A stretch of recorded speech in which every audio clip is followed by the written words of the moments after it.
Bismillahirrahmanirrahim. Assalamualaikum warahmatullahi wabarakatuh. Alhamdulillahilladzi hadana lil Islam wa manna alaina bih wa akhrajana fi khairi ummatin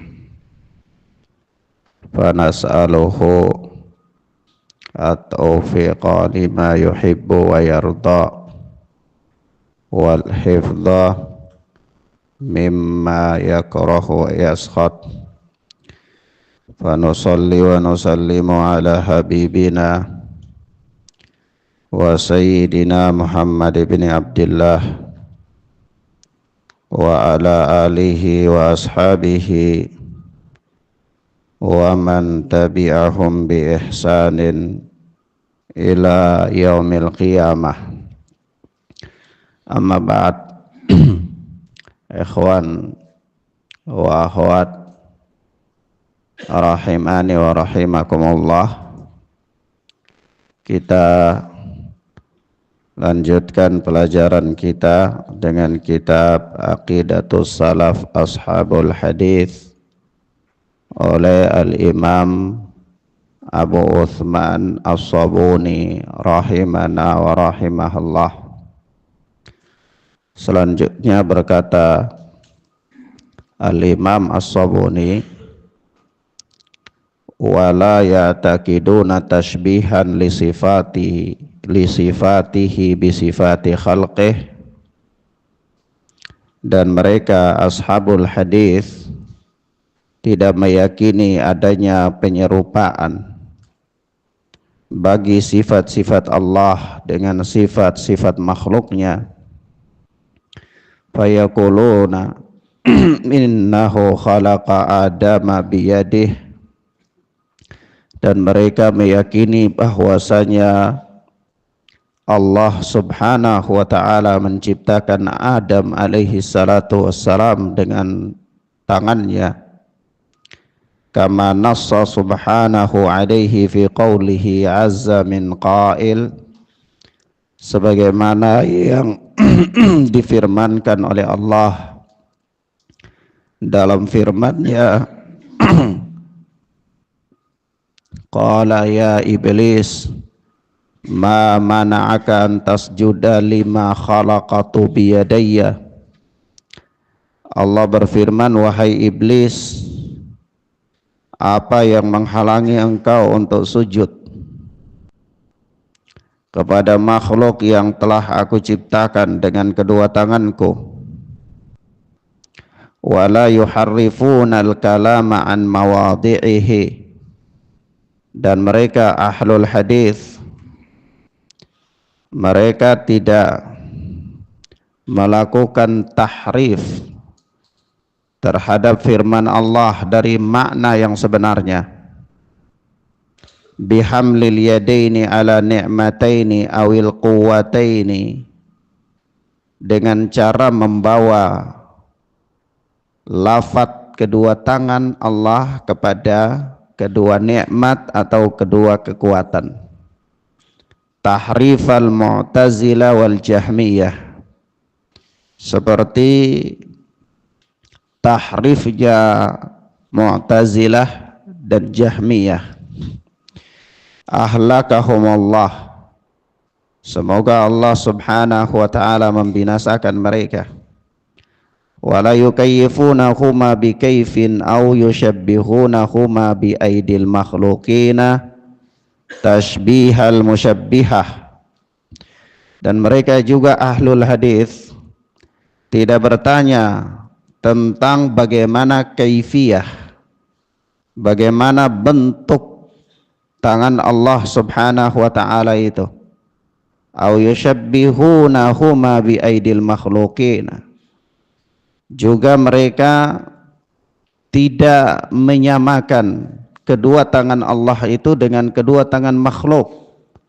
Tashbihal musyabbihah, sebagaimana penyerupaan yang dilakukan oleh kelompok musyabbihah. Khadalahumullah, Semoga Allah Subhanahu wa taala menghinakan mereka. Ikhwan wa akhwat, kita telah membaca kalimat ini pada pertemuan yang lalu dan kita telah menjelaskan sebahagiannya.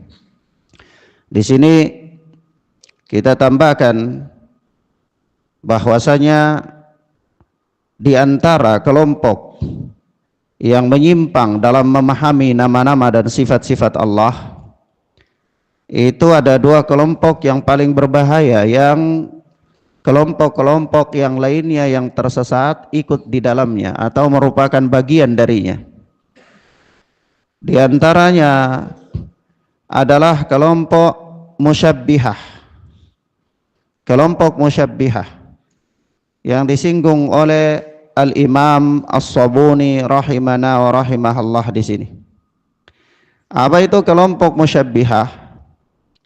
Kelompok musyabbihah adalah orang-orang yang menetapkan sifat-sifat bagi Allah, tetapi mereka juga menyamakan sifat-sifat tersebut dengan sifat-sifat makhluk. Sebagaimana Al-Imam As-Sabuni mengisyaratkan pada kalimat beliau, yushabbihunahuma biaidil makhlukina tashbihal musyabbihah. Mereka menyerupakan kedua tangan Allah Azza wa Jalla itu dengan tangan makhluk, sebagaimana penyerupaannya kelompok musyabbihah. Nah, maka musyabbihah sekali lagi adalah orang-orang yang menetapkan sifat-sifat bagi Allah, tetapi mereka juga menyamakan sifat-sifat tersebut dengan sifat-sifat makhluk, dengan sifat-sifat makhluk. Jadi kalau Allah itu mendengar, mereka yakin ya Allah mendengar, tetapi dalam pandangan mereka mendengarnya Allah itu sama dengan mendengarnya si fulan. Allah mempunyai penglihatan, ya Allah melihat, tapi dalam pandangan mereka bahwa Allah melihat itu sama dengan melihatnya si fulan. Begitu apa madhabnya musyabbihah. Padahal sebagaimana telah dimaklumi bahwa ahlu sunnati wal jamaah berjalan di atas kaidah yang agung, kaidah yang Allah Subhanahu wa ta'ala sendiri firmankan di dalam ayatnya surat Asy-Syura. Allah mengatakan laisa kamitslihi syai', tidak ada sesuatu pun yang serupa dengan Allah. Kalaupun ada pendengaran, maka pendengaran itu tidak akan mungkin serupa dengan Allah, pendengaran Allah. Adapun sifat melihat, maka penglihatan itu tidak mungkin serupa ya dengan penglihatan Allah Azza wa Jalla, dan seterusnya. Karena Allah Subhanahu wa ta'ala sendiri menafikan kesamaan dengan makhluk. Allah meniadakan kesamaan dengan makhluk. Artinya tidak ada satupun pada makhluk itu sama dengan Allah, dan tidak ada satupun sifat pada Allah itu sama dengan makhluk. Meski mungkin secara bahasa kadang-kadang kita bisa mengatakannya sama secara bahasa, artinya nama, misalnya mata, ya mata secara bahasa, tapi hakikatnya penglihatan itu berbeda. Pendengaran ya bisa, makhluk mendengar, Allah mendengar, tapi hakikatnya tidak sama. Kenapa? Karena kaidah yang agung yang Allah firmankan, yaitu laisa kamitslihi syai', tidak ada sesuatu pun yang serupa dengan Allah Azza wa Jalla. Sebab itu Al-Alama Ibnu Qayyim Al-Jauziyah mengatakan lasna nusyabbihu wasfahu bisifatina. Kita tidak menyerupakan Allah, kita tidak menyerupakan sifat-sifat Allah bisifatina, dengan sifat-sifat kita. Itu tidak ada dalam madhab ahlu sunnah wal jamaah. Kenapa ya ikhwan? Karena hakikatnya orang yang menyerupakan Allah dengan makhluk, itu artinya Allah itu menjadi apa? Menjadi benda. Ya. Maka orang yang menyerupakan Allah dengan makhluk, hakikatnya dia menyembah berhala. Maka dari itu Al-Alama Ibnu Qayyim pun mengatakan innal musyabbiha abidul authan. Sesungguhnya kelompok musyabbihah itu hakikatnya mereka menyembah berhala. Karena kalau dikatakan bahwa pendengaran Allah sama dengan makhluk, penglihatan Allah sama dengan makhluk, tangan Allah sama dengan makhluk, dan seterusnya, berarti Allah itu sama dengan makhluk. Dia menyembah berhala, dia menyembah sesuatu yang sama dengan makhluk. Maka hakikatnya dia menyembah apa? Berhala. Nah, mafhum ya? Baik. Sebab itu ikhwan, ya, pada prinsipnya, kenapa kalau kita melihat kitab-kitab para ulama di zaman-zamannya Al-Imam Al-Muzani, di zamannya Al-Imam Al-Humaidi, ya, di zamannya Al-Imam Ahmad, di zamannya Al-Imam As-Sabuni, ya, di generasi-generasi tersebut, kenapa kita melihat para ulama dalam kitab-kitab akidah banyak membicarakan tentang nama-nama dan sifat-sifat Allah? Karena memang pada zaman-zaman tersebut fitnah, penyelewengan, penyimpangan yang paling banyak terjadi adalah dalam hal-hal nama-nama dan sifat-sifat Allah, penyimpangan-penyimpangan akidah. Maka para ulama bangkit untuk membantah mereka dengan menulis kitab-kitab akidah yang berbicara dalam bidang tersebut, menetapkan prinsip-prinsip akidah yang benar. Ya, naam. Kemudian Al-Imam Al-Muzani misalnya, beliau pernah berkata dalam permasalahan ini bahwa jalla anil mathil wala syabiha lahu wala adila, yaitu Allah Subhanahu wa taala itu maha mulia, ya, dari semisalnya. Anil mathil, sangat maha mulia dari semisal, sesuatu yang semisal dengan Allah. Wala syabiha lahu wala adila, dan apa? Tidak ada yang serupa dengan Allah maupun tidak ada yang sebanding dengan Allah Azza wa Jalla. Dan kalau kita melihat akidah ahlu sunnah, akidah para salaf yang telah mengambil akidah mereka dari para sahabat, ya, itu rata-rata mereka mempunyai akidah yang sama, mempunyai ucapan-ucapan yang sama dalam permasalahan akidah. Nah, kita tidak dapati penyelewengan-penyelewengan pada zaman mereka. Kita baru mendapati adanya musyabbiha, adanya mu'attilah, ya, dan seterusnya itu pada zaman setelah mereka, ya, setelah apa namanya, para sahabat, ya. Kemudian setelah di zamannya ketika manusia sudah menyibukkan diri mereka dengan mempelajari ilmu filsafat, ya, mereka meninggalkan Al-Quran dan Sunnah, maka disitulah mulai terjadi kerancuan-kerancuan dalam permasalahan akidah. Kenapa? Karena mereka memahami nas-nas yang berkaitan dengan nama-nama dan sifat-sifat Allah itu tidak dengan Al-Quran dan Sunnah, tetapi dengan apa? Dengan akal. Dengan akal. Padahal para ulama telah mengatakan kepada kita bahwasanya ma'rifatullahi ta'ala wa sifatihi, ya, mengenal Allah Subhanahu wa taala dan sifat-sifatnya itu bin naqli wala bil aqli, yaitu dengan nas, bukan dengan akal. Tetapi ketika manusia menyimpang dari nas, meninggalkan nas, bertumpu pada akal, bertumpu pada logika, maka disitulah telah terjadi penyimpangan. Maka sekali lagi kita katakan, para ulama mengatakan kepada kita bahwasanya ma'rifatullahi ta'ala wa sifatihi bin naqli wala bil aqli, yaitu mengenal Allah Subhanahu wa ta'ala dan sifat-sifatnya itu dengan nas, bukan dengan apa? Bukan dengan akal. Baik. Kemudian kelompok yang kedua kelompok yang kedua yaitu kelompok Mu'attilah. Kelompok Mu'attilah. Apa itu kelompok Mu'attilah? Kelompok Mu'attilah adalah orang-orang yang menafikan serta mengingkari, ya, mereka menafikan serta mereka mengingkari sifat-sifat Allah Azza wa Jal. Sekali lagi, Mu'attilah adalah kelompok orang-orang yang menafikan serta mengingkari sifat-sifat Allah. Permasalahannya, kenapa mereka bisa mengingkari sifat-sifat Allah? Kenapa mereka bisa menafikan sifat-sifat Allah? Tujuan mereka itu baik asalnya. Baiknya itu ketika mereka membaca ayat-ayat Allah seperti apa namanya? yadullahi mabsutatan, ya, tangan Allah itu terbuka, ya, atau seperti apa namanya firman Allah Subhanahu wa taala yang mengatakan bahwa wa huwas samiul basir, Allah itu maha mendengar lagi maha melihat.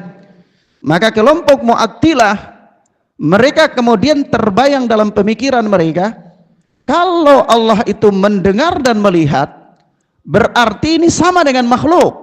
Nah, makhluk itu mendengar dan melihat. Sehingga begitu juga ketika mereka membaca nas yang mengatakan bahwa Ar-Rahmanu 'alal arsyistawa, Allah itu bersemayam di atas langit, ya, beristiwa di atas arsy, maka mereka terbayang dalam pemikiran mereka, dalam benak mereka, berarti istiwanya Allah itu sama dengan istiwanya makhluk, ya. Begitu juga ketika mereka membaca nas bahwa Allah itu turun ke langit dunia, maka mereka mengatakan kalau Allah turun berarti ini sama dengan makhluk, makhluk juga turun. Maka ini tidak mungkin. Allah harus disucikan dari sifat-sifat yang seperti ini. Supaya apa? Supaya tidak boleh sama dengan makhluk. Paham gak ya ikhwan? Paham maksudnya? Jadi tujuan mereka itu tadinya adalah ingin mensucikan Allah dari keserupaan Allah dengan makhluk. Paham ya? Jadi mereka mengatakan tidak mungkin Allah itu turun, karena kalau turun itu makhluk, makhluk itu turun. Tidak mungkin Allah punya tangan, karena kalau punya tangan itu makhluk, makhluk punya tangan. Tidak mungkin Allah itu mendengar, karena kalau punya pendengaran itu makhluk, makhluk itu mendengar. Sebab itu nas-nas yang berbicara tentang nama-nama dan sifat-sifat Allah harus mereka tahrifkan kepada makna yang lain. Harus mereka palingkan kepada makna yang lain. Supaya apa? Supaya dalam pandangan mereka tidak ada kesamaan dengan makhluk. Paham? Mahfum ya ikhwan? Akhirnya apa? Akhirnya mereka terjatuh dalam Mu'attilah. Mu'attilah itu mereka akhirnya mengosongkan nama dan sifat-sifat Allah itu. Artinya tidak ada. Allah tidak bersifat dengan yang demikian. Kalau tangan sudah ditakwilkan kepada rahmat, berarti tidak ada lagi sifat yang namanya tangan. Iya. Kalau misalnya turun itu sudah dinafikan kepada yang turun adalah rahmat Allah, maka berarti Allah tidak ada lagi apa? Sifat yang namanya turun. Berarti akhirnya mereka ini namanya apa? Mu'attilah. Paham ya, kawan? Mafhum ya? Baik. Tetapi persoalan yang paling prinsip adalah mereka terjatuh dalam pemahaman demikian itu karena mereka telah terbayang tentang nama-nama dan sifat-sifat Allah itu dengan bayangan makhluk. Dengan bayangan apa? Makhluk. Maka dari itu kita katakan bahwa Allah Subhanahu wa taala ketika menetapkan pendengaran bagi Allah, ketika menetapkan penglihatan bagi Allah, Allah berikan kepada kita kaidah bahwa pendengaran itu tidak sama dengan makhluk, penglihatan itu tidak sama dengan makhluk. Laisa kamitslihi syai' wa huwa as-sami' al-basir. Ya. Tidak ada yang serupa dengan Allah dalam kondisi Allah itu mendengar dan Allah itu melihat. Artinya penglihatan Allah, pendengaran Allah tidak ada yang serupa dengan makhluk. Kalau kaidah ini kita pegang, maka kita akan memahami semua nama-nama dan sifat-sifat Allah itu kita tidak membayangkan makhluk. Kita tidak membayangkan makhluk. Jadi kalau Allah mengatakan bahwa Rasulullah mengatakan bahwa Allah itu turun ke langit dunia, kita tidak membayangkan bahwa turunnya Allah itu seperti turunnya makhluk. Kenapa? Karena tidak ada yang sama dengan Allah. Ketika Allah mengatakan kepada kita, menginformasikan kepada kita bahwa Allah itu maha mendengar, kita harus memahami bahwa pendengaran Allah itu tidak sama dengan makhluk. Maka dari itu kita apa? Kita tidak perlu susah-susah untuk mencari makna-makna yang lain daripada kalimat-kalimat tersebut. Ya, mafhum ya ikhwan? Karena kalau kita membayangkan bahwa Allah itu sama dengan makhluk, akan ada sejumlah teori yang kita lakukan untuk mendukung pemahaman kita itu. Nah, semakin banyak kita membuat teori, maka semakin menyimpang kita. Misal begini, kalau kita membayangkan ya, Allah itu sama dengan makhluk. Nanti kita katakan ketika Allah turun ke langit dunia, lalu kita pikir bahwa mungkin seperti si fulan yang turun dari tangga misalnya, atau turun dari rumah misalnya, maka kita mengatakan nggak bisa kayak gitu, karena nanti kalau si fulan turun dari lantai 2 ke lantai 1 berarti lantai 2-nya kosong. Tidak ada dia di situ lagi, kecuali dia bisa memiliki ilmu apa? Ilmu kanuragan dalam kisah-kisah tutur tinular. Itu satu orang bisa menjadi 4 misalnya, berarti yang satu turun, yang satu tetap di atas gitu kan. Nah, selama dia masih satu, maka begitu dia turun tempat itu jadi kosong, ya kan? Tidak mungkin, itu satu. Yang kedua, ketika dia turun di Thoriqul Huda, berarti nanti di Istiqlal nggak ada orang. Masa dia bisa banyak kayak gitu, paham ya? Lalu apa? Oh, ini tidak mungkin. Maka dia buat teori, dia buat sejumlah teori.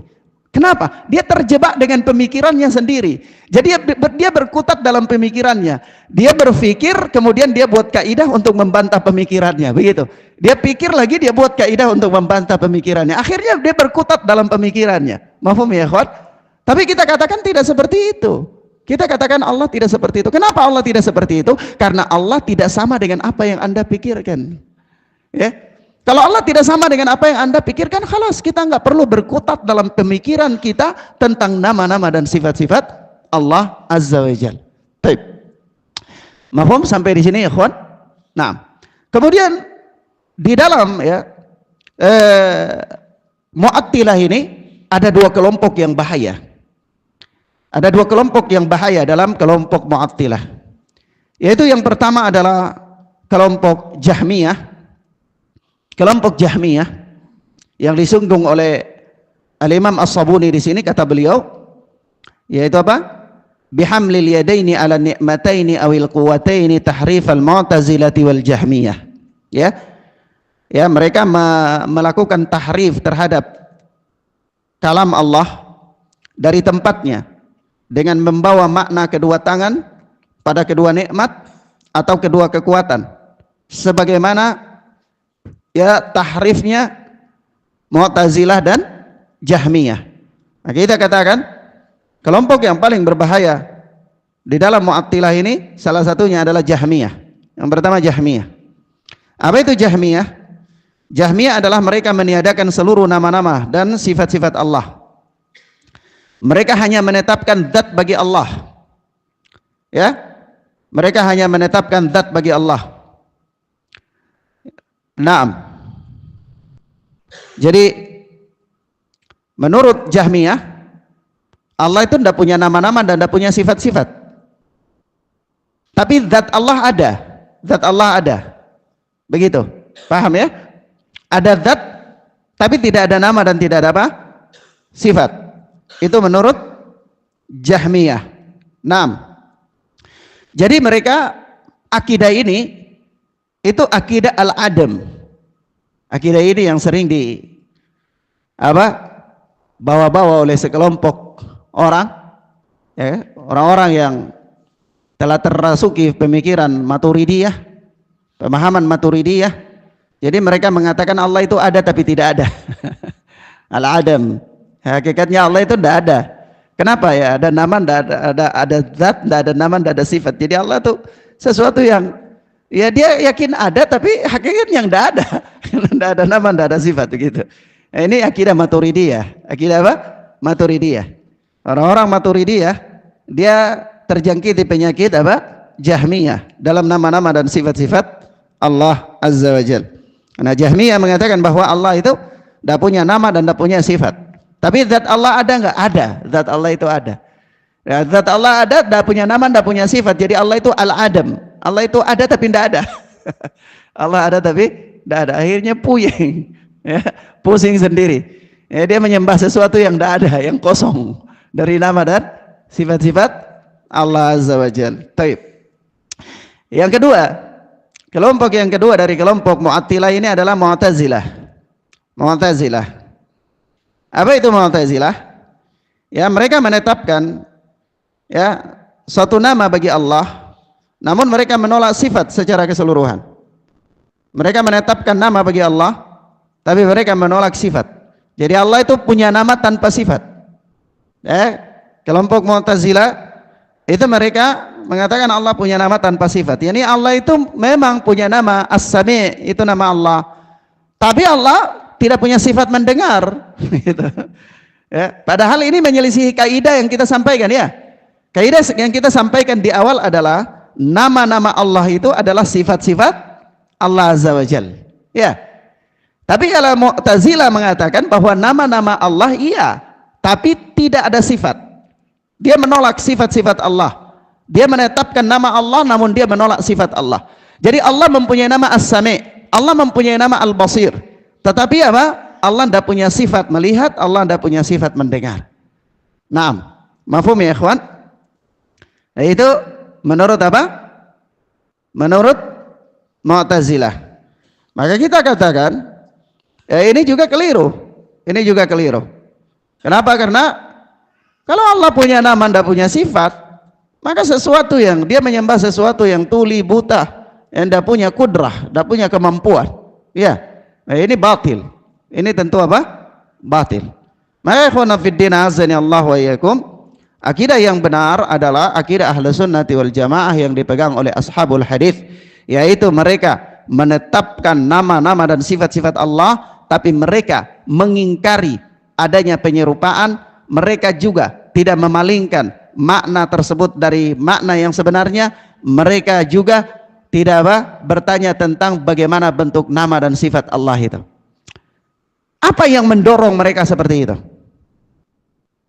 Ya, diantaranya yang mendorong mereka seperti itu adalah karena mereka meyakini bahwa Allah Subhanahu wa ta'ala itu berfirman dengan sesuatu yang dipahami oleh manusia, oleh makhluk. Dan mungkin Allah berfirman dengan sesuatu yang tidak dipahami. Jadi kalau Allah berfirman dengan telinga, dipahami enggak? Misalnya as-sami', pendengaran, dipahami enggak? Dipahami. Allah berfirman dengan penglihatan, dipahami enggak? Dipahami. Itu yang pertama. Yang kedua, yang paling tahu tentang Allah itu Allah. Yang paling tahu tentang Allah itu apa? Allah. Tidak ada manusia yang lebih tahu tentang Allah daripada Allah Azza wa Jalla. Maka dari itu manusia pun tahu tentang Allah itu kalau diberitahu oleh Allah. Ya. Nah, ini Allah beritahu kepada kita bahwa Allah itu As-Sami', Allah beritahu kepada kita bahwa Allah itu Al-Basir, Allah beritahu kepada kita bahwa Allah menciptakan Adam dengan kedua tangannya. Lalu kita mencoba untuk lebih tahu dari Allah. Mencoba untuk lebih tahu dari mana? Dari cara mentakwilkan, ya, memalingkan nama-nama dan sifat-sifat yang Allah beritahu kita itu kepada makna yang lain. Nah, ini keliru. Mafhum ya ikhwan? Sebab itu Syekh Muhammad bin Abdul Wahhab rahimahullah itu beliau pernah berkata begini, bahwa fa innahu subhanahu a'lamu bi nafsihi. Sesungguhnya Allah, kita menetapkan nama dan sifat Allah itu sebagaimana adanya, ya, tanpa melakukan penyerupaan, tanpa bertanya tentang bagaimana bentuknya. Itu kenapa? Karena fa innahu subhanahu a'lam bi nafsihi. Karena Allah Subhanahu wa taala lebih tahu tentang dirinya. Lebih tahu tentang Allah. Itu yang pertama. Wa bi ghairi fa innahu subhanahu a'lamu bi nafsihi wa bi ghairihi. Karena Allah Subhanahu wa taala lebih tahu tentang dirinya daripada yang lain. Wa asdaqa qila wa ahsanu haditha. Dan Allah itu adalah lebih baik lebih benar ucapannya dan lebih baik perkataannya.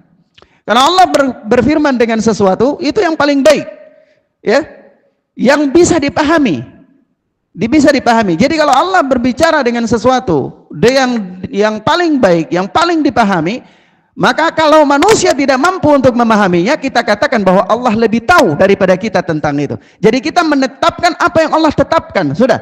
Kita bertanya bagaimana bentuknya, tidak boleh. Kenapa? Karena Allah yang lebih tahu tentang dirinya tidak sampaikan kepada kita bagaimana bentuknya. Mafhum di situ? Paham ya?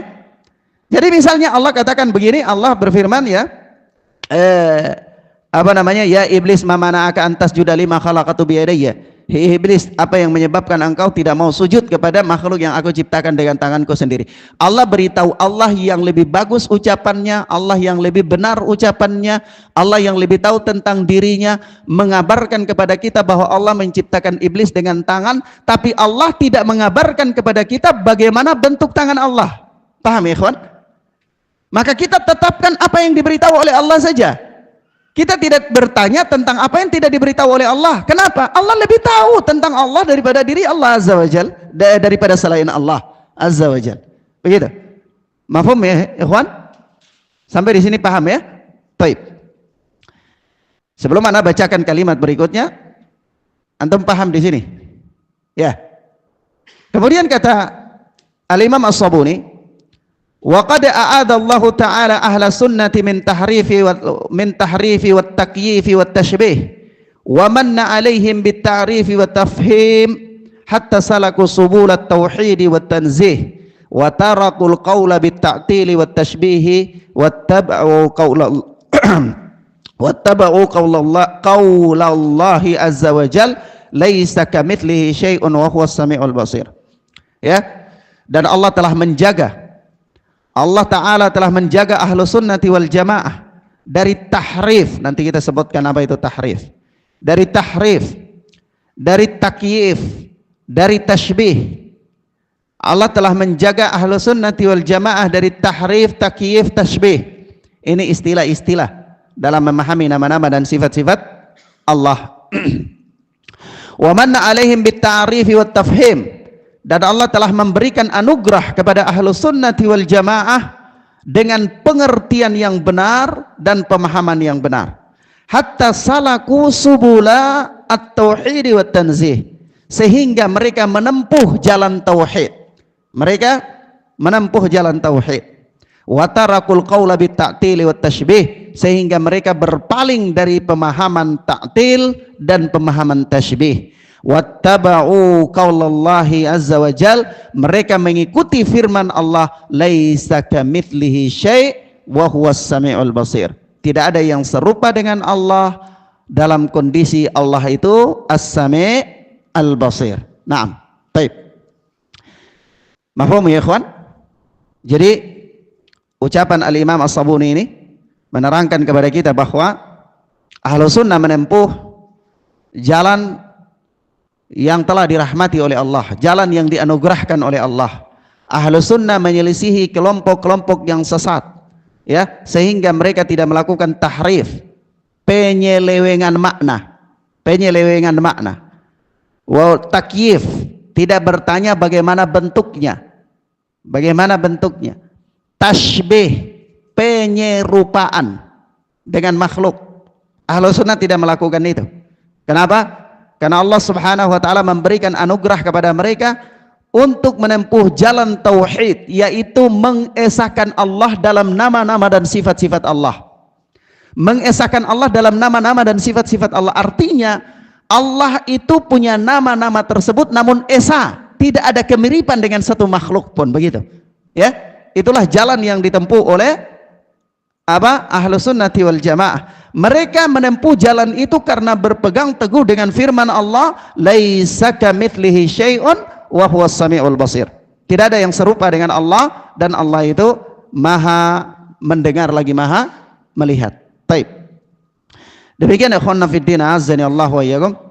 Penjelasan lebih lanjut tentang kalimat ini kita sampaikan di pertemuan berikutnya biidznillah taala. Ini ana mau sampaikan bahwa ya, nasihat ya, bahwa Ibnu Mas'ud radhiyallahu taala anhu pernah berkata, "Lau a'lamu ahadan a'lama minni bi kitabillahi azza wa jalla tablughuhul ibl yuballighunihi la raqibtu minhu." Kalau seandainya aku tahu ada seseorang yang lebih alim daripada aku tentang kitabullah, yang jarak perjalanannya bisa ditempuh dengan unta, niscaya pasti aku akan bersegera untuk datang kepadanya. Artinya apa? Artinya orang sekaliber Ibnu Mas'ud radhiyallahu taala anhu dengan sejumlah keutamaan dan kealimannya. Bahkan Ibnu Mas'ud termasuk ahli fikih dan alim di kalangan para sahabat ridwanullahi alaihim ajma'in. Sampai Abu Musa al-Ash'ari mau mengingkari orang-orang yang melakukan perbuatan bid'ah di masjid, itu harus tunggu fatwa Ibnu Mas'ud. Ya, harus tunggu fatwa Ibnu Mas'ud. Namun Ibnu Mas'ud dengan girohnya, semangatnya yang tinggi untuk menuntut ilmu, beliau mengatakan, walau a'lamu ahadan a'lama minni bi kitabillahi azza wa jalla tablughuhul ibl tuballighunihi la raqibtu ilaihi. Kalau seandainya aku tahu ada satu orang yang dia lebih alim daripada aku tentang kitab Allah, yang walaupun dia itu terletak dimanapun yang bisa ditempuh dengan unta, pasti aku akan datangi dia. Kalau sekarang ini nggak bisa ditempuh dengan unta, tempuh dengan pesawat ya. Nah, antum tahu ada satu orang yang lebih alim, tempuh dengan pesawat, ya tempuhlah dengan pesawat untuk datang ke sana. Untuk apa? Mempelajari ilmu agama. Ini kita tempuh dengan perjalanan kaki yang cuma sebentar, kadang-kadang malas ya, kadang-kadang harus urus anak ya, mau ke masjid anaknya lagi ingusan ya, akhirnya bapaknya harus pergi beli tisu dulu ya, repot. Ini apa, persoalan yang bahaya. Ada yang ingin katakan bahwa inilah giroh para sahabat dalam apa, menuntut ilmu. Giroh para sahabat dalam menuntut ilmu, semangatnya tinggi, motivasinya besar. Oleh sebab itu kalau kita hendaklah kita punya motivasi yang besar, kita punya semangat yang tinggi dalam apa? Dalam kebaikan-kebaikan, bukan hanya menuntut ilmu, dalam semua kebaikan. Hanya saja bab-bab menuntut ilmu itu bab-bab yang penting, karena orang yang menuntut ilmu itu hakikatnya orang yang berjihad di jalan Allah Azza wa Jal. Ya, dengan ilmu dia membela agama Allah Subhanahu wa taala. Nah, baik, ikhwanna fid din azani Allah wa iyyakum, ila huna naktafi bihadzal dars. Subhanakallahumma bihamdika asyhadu an la ilaha illa anta astaghfiruka wa atubu ilaik. Wassalamualaikum warahmatullahi wabarakatuh.